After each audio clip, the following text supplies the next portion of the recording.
ఈ రాష్ట్రంలో చాలా కులాలు వారి వృత్తిపైనే ఆధారపడి జీవనం సాగిస్తున్నారు. అంటే వేరే పని రాదు వాళ్ళకి. అందులో ప్రధానమైనటువంటిది మత్స్యకారులు. సుదీర్ఘమైనటువంటి తీర ప్రాంతం ఉంది. వాళ్ళు ఎప్పుడు కూడా చేపలు వేట చేసి వారి మీదే బతుకుతున్న విషయాన్ని ఒకసారి గుర్తు చేస్తున్నాను.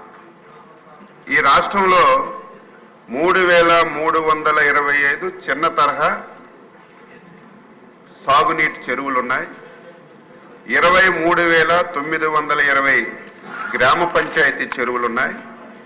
118 రిజర్వాయర్లు ఉన్నాయి. అధ్యక్ష, పెద్దలు వ్యవస్థాపక అధ్యక్షులు ఎన్టీ రామారావు గారు ఈ చెరువులన్నింటినీ కూడా మత్స్యకారుల సొసైటీలకు ఇచ్చి ఆ చెరువుల్లో వేసుకోవడానికి చేప పిల్లలు కూడా ఉచితంగా ఇచ్చి వారి జీవన విధానాన్ని పెంపొందించడానికి ఆ రోజు తెలుగుదేశం ప్రభుత్వం ఒక మంచి నిర్ణయం తీసుకుంది. అధ్యక్ష, ఆ తరువాత ఏ ప్రభుత్వం వచ్చినా ఏ ముఖ్యమంత్రి వచ్చినా దాన్ని కొనసాగిస్తూ వచ్చారు.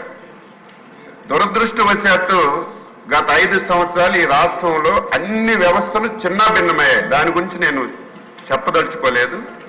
కానీ ఎవరైతే వారి వృత్తి మీద జీవనం సాగిస్తున్నారో అటువంటి వ్యవహారాన్ని కూడా విడిచిపెట్టకుండా దీన్ని కూడా ఈరోజు తీసుకోవాలని చెప్పి ఒక దుర్మార్గమైనటువంటి ఆలోచన చేసి 217 జీవో తీసుకొచ్చారు. ఈ జీవో సారాంశం ఏంటి?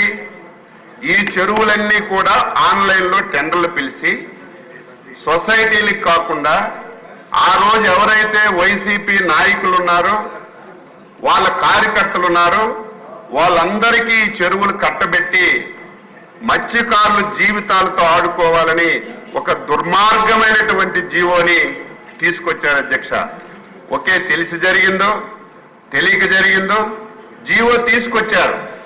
తీసుకొచ్చిన తర్వాత ఎంటైర్ మత్స్యకారులందరూ రోడ్డు మీదకి వచ్చారు. అధ్యక్ష, అన్ని రాజకీయ పార్టీలు ధర్నా చేశారు, దీక్షలు చేశారు. కనీసం మత్స్యకారు సంఘాలని పిలిచి ఈ జీవో వల్ల మీకేమైనా నష్టం జరుగుతుందా, ఈ జీవో వల్ల మీకేమైనా ఇబ్బంది ఉందా తెలుసుకొని ముందుకెళ్ళవలసినటువంటి ప్రభుత్వం బాధ్యత రాహిత్యంగా ధర్నా చేసినటువంటి మత్స్యకారులపై అక్రమైనటువంటి కేసులు పెట్టి రాజకీయ నాయకుల మీద కేసులు పెట్టి ఈ జీవో అమలు చేయడానికి ప్రయత్నం చేసింది. అధ్యక్ష, ఆ రోజు ఎన్డీఏ పార్టీలు చంద్రబాబు నాయుడు గారు, పవన్ కళ్యాణ్ గారు, బీజేపీ కలిసి ఎన్నికల్లో చెప్పాం, రేపు అధికారంలోకి వస్తున్నాం, మత్స్యకారులందరూ ధైర్యంగా ఉండండి, వచ్చిన వెంటనే ఈ జీవోని రద్దు చేస్తామని చెప్పి స్పష్టమైనటువంటి హామీ ఇచ్చాం. మా హామీని నమ్మారు. ఇచ్చాపురం నుంచి నెల్లూరు వరకు ఏవైతే మత్స్యకారులు ఉన్నటువంటి నియోజకవర్గాలన్నీ కూడా అందరూ మా నమ్మకం మీద ఓట్లేసి మమ్మల్ని అందరినీ గెలిపించారు. ఇచ్చిన మాట ప్రకారం ఈ జీవోని రద్దు చేయాలని చెప్పి ప్రభుత్వం నిర్ణయం చేసింది. ఈ నిర్ణయాన్ని రేపు వచ్చే క్యాబినెట్లో పెట్టి తప్పనిసరిగా ఈ జీవోని రద్దు చేస్తామని సభ్యులకి మత్స్యకారులందరికీ తెలియజేస్తున్నాను. రద్దు చేయడమే కాదు అధ్యక్ష, మళ్ళీ ఉచితంగా చేపలు ఇస్తాం. మళ్ళీ మీరు మత్స్య సంపద మీద మీ కుటుంబాలు బాగుపడడానికి, మీ పిల్లల భవిష్యత్తును బాగు చేయడానికి ఏవైతే 2014-19 మత్స్యకారులకు ఒక స్వర్ణయుగం లాగా ఇప్పుడే గౌరవ శాసనసభ్యులు చెప్పారు, వాళ్ళు ఇచ్చాం. వాళ్ళు ఏవైతే పట్టిన చేపలు నిల్వ చేసుకోవడానికి ఐస్ బాక్సులు ఇచ్చాం.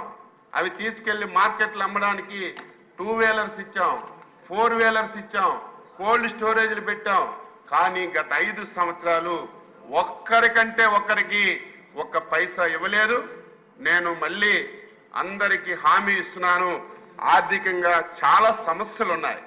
ఆ సమస్యలన్నీ కూడా అధిగమించి వీలైనంత తొందరగా మళ్ళీ ఆ పథకాలన్నీ కూడా పునరుద్ధరించి మత్స్యకారులంటే తెలుగుదేశం, తెలుగుదేశం అంటే మత్స్యకారులు, 42 సంవత్సరాల నుంచి ఈ పార్టీకి నమ్ముకున్నటువంటి కులం ఏదైనా ఉంది అంటే మత్స్యకారులు కాబట్టి వారికి అన్ని విధాల ఈ ప్రభుత్వం సహాయం చేస్తుందని స్పష్టంగా ఈ సభ ద్వారా అందరికీ హామీ ఇస్తూ ఈ అవకాశం ఇచ్చినటువంటి మీకు ధన్యవాదాలు తెలియజేస్తూ సెలవు తీసుకుంటున్నాం. Question number 85